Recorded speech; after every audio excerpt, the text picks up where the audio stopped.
बंदर और मगरमच्छ एक घने जंगल में नदी के किनारे एक बड़ा फलदार पेड़ था।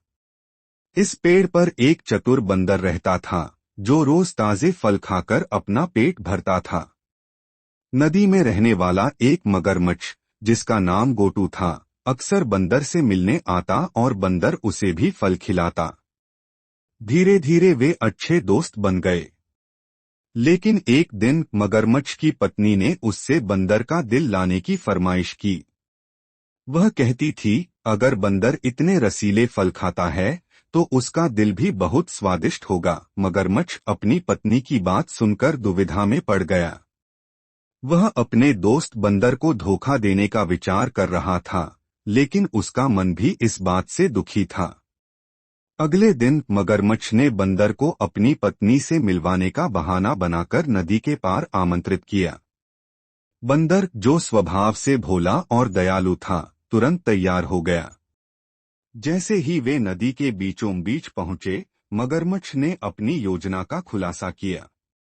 बंदर चौंक उठा, लेकिन उसने तुरंत अपनी बुद्धिमत्ता का इस्तेमाल किया। ओह, मैं तो अपना दिल पेड़ पर ही छोड़ आया, बंदर ने कहा। मुझे वापस पेड़ पर ले चलो ताकि मैं अपना दिल ला सकूं। मगरमच्छ, जो थोड़ा सीधा सादा था, बंदर की बातों में आ गया और उसे वापस पेड़ तक ले गया। जैसे ही वे पेड़ के पास पहुंचे, बंदर फुर्ती से पेड़ पर चढ़ गया और मगरमच्छ से बोला, तुम मेरे सच्चे दोस्त थे, लेकिन तुमने धोखा देने की कोशिश की।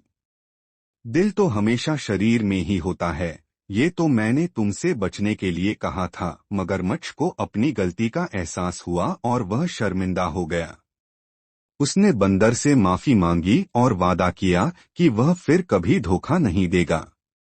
बंदर ने मगरमच्छ को माफ कर दिया, लेकिन उसने सावधानी बरतने का फैसला किया।